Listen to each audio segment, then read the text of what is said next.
Hi మామ, రాజు vets Rambai. యూట్యూబ్లో web సిరీస్లు, షార్ట్ ఫిల్మ్స్తో మంచి పాపులారిటీ తెచ్చుకున్న అఖిల్ రాజ్ గారు హీరోగా యాక్ట్ చేశారు. సేమ్ అలాగే పాపులర్ అయ్యి కమిటీ కుర్రాల్లో యాక్ట్ చేసి ఇప్పుడు ఈ మూవీతో హీరోయిన్గా యాక్ట్ చేశారు తేజస్విరావు గారు. సాయిలు కాంపటి గారు డైరెక్ట్ చేశారు. డైరెక్టర్ వేణు ఉడుగురా గారు ప్రొడ్యూస్ చేశారు మామ. ఈటీవీ ఒరిజినల్స్గా వచ్చింది. మంచి ప్రమోషన్స్తో మంచి హైప్ని క్రియేట్ చేసుకున్న ఈ మూవీ రేపు థియేటర్స్లో రిలీజ్ అవుతుంది. ఈరోజు ప్రీమియర్స్ పడ్డాయి. ఇప్పుడే చూశాను మామ. చూశాక నాకు ఎలా అనిపించింది అంటే నచ్చలేదు మామ.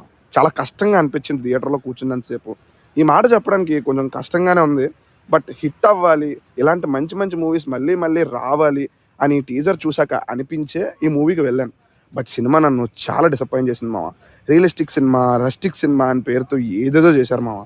ఒకటే పాయింట్ స్టార్టింగ్లోనే ఎస్టాబ్లిష్ చేసేసి దానిని 2.5 గంటలు సాగదీశారు అనిపించింది మామ. క్లైమాక్స్లో వాళ్ళు చూపించిన సీక్వెన్స్ కూడా ఏదో ట్రై చేశారు. బట్ నాకు అది అస్సలు వర్కౌట్ అవ్వలేదు మామ. దాని గురించి చెప్తే స్పాయిలర్ అవుతుంది కాబట్టి నేను డిస్కస్ చేయట్లేదు. దాన్ని ఎగ్జిక్యూట్ చేసిన రీజన్ కూడా ఒరే ఇంత చిన్న విషయానికి అంత పెద్ద డెసిషన్ ఏంట్రా ఇది అని అనిపించింది మామ. ఇలా చెప్పుకుంటూ పోతే చాలానే ప్రాబ్లమ్స్ ఉన్నాయి. ముందుగా స్టోరీలోకి వెళ్తే రాజు తన ఊర్లో బ్యాండ్ కొడుతూ ఉంటాడు. అదే ఊర్లో ఉన్న రాంబాయిని లవ్ చేస్తాడు.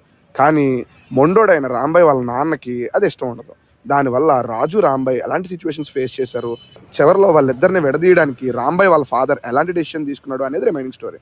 ముందుగా ప్లస్ పాయింట్స్లోకి వెళ్తే షూర్ షాట్ నో డౌట్ సినిమాలో కనిపించిన ప్రతి క్యారెక్టరు వాళ్ళు చేసిన వాళ్ళ పర్ఫార్మెన్సెస్, మెయిన్గా లీడ్ యాక్టర్స్ మామ వాళ్ళ కోసమే రాశారు. వాళ్ళు నిజంగానే రాజు రాంబాయ్ అనే ఫీల్ అయితే క్రియేట్ చేశారు మామ. సీన్స్లో ఏం లేకపోయినా ఆ యాక్టర్స్ పర్ఫార్మెన్సెస్ వల్ల సర్లే ఏదో జరుగుతుంది అనే ఫీల్ అయితే కలిగింది నాకు. నెక్స్ట్ రాంబాయ్ టైటిల్ సాంగ్ చూడడానికి వినడానికి చాలా బాగుంది మామ. కొన్ని చోట్ల విజువల్స్ చాలా బాగున్నాయి. నెక్స్ట్ స్టార్టింగ్లో మనోజ్ అన్న వాయిస్తో స్టార్ట్ అయిన 15 నిమిషాల సినిమా నడిచిన విధానం కూడా నాకు నచ్చింది మామ. నెక్స్ట్ ఏం మాట్లాడుకున్నా ఈ మైనస్లోనే మాట్లాడుకోవాలి మామ.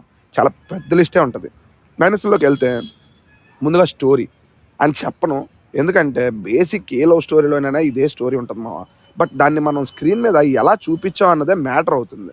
లవ్ స్టోరీ వర్కౌట్ అవ్వాలి అంటే మంచి లవ్ సీన్స్, మంచి పర్ఫార్మెన్సెస్, మంచి కాన్ఫ్లిక్ట్, ఇంతకు ముందే చూసేసాం అనిపించిన డీసెంట్ నేరేషన్, మంచి పాటలు ఉంటే చాలు ఆ సినిమా చూడొచ్చు అని అనిపించేస్తుంది. బట్ ఇక్కడ ఒక్క పర్ఫార్మెన్సెస్ తప్ప ఏవి వర్కౌట్ అవ్వలేదు మా నాకు. సినిమా స్టార్ట్ అయిన దగ్గర నుంచి క్లైమాక్స్ వరకు ఏం ఉండదు.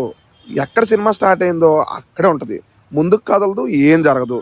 పోనీ ఆ క్లైమాక్స్లో అన్న అంత పెద్ద పాయింట్ పెట్టి ఏం సాధించావురా అంటే అలాంటి పనులు చేసే వాళ్ళకి అంకితం ఇచ్చాను అని అన్నాడు మా లాస్ట్లో డైరెక్టర్. అది విన్న తర్వాత ఎంత ఇమ్మెచ్యూర్ లవ్ స్టోరీ మీరు తీసింది అని అనిపించింది మామ. మ్యూజిక్ పాట బాగున్నా, క్లైమాక్స్ బీజిఎం బాగున్నా మిగతా సినిమాలో ఏ సీన్ని ఎలివేట్ చేయలేదు మామ. అక్కడ పెద్ద పెద్ద సీన్స్ అయిపోతూ ఉంటాయి.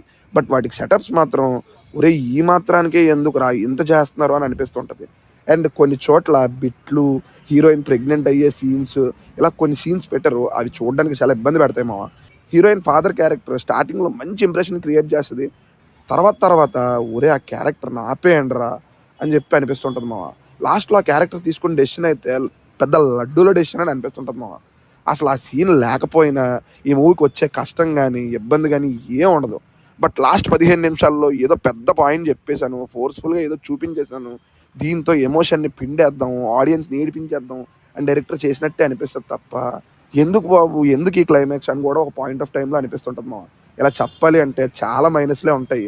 థియేటర్లో ఆడియన్స్ ఎమోషనల్ సీన్స్కి నవ్వుతున్నారు అన్నప్పుడు అర్థం చేసుకోండి మామ సినిమా పరిస్థితి ఏంటో. ఫ్యామిలీతో ఈ వీక్ ఈ మూవీ చూడటం అంటే కష్టమనే చెప్తాను మామ. లాస్ట్లో ఒక్క వర్డ్ మాత్రం చెప్పగలను. ప్రీ రిలీజ్ ఈవెంట్స్లో స్పీచెస్ కాన్ఫిడెన్స్తో ఇవ్వండి సార్, ఓవర్ కాన్ఫిడెంట్గా కాదు అని మాత్రం చెప్పగలను.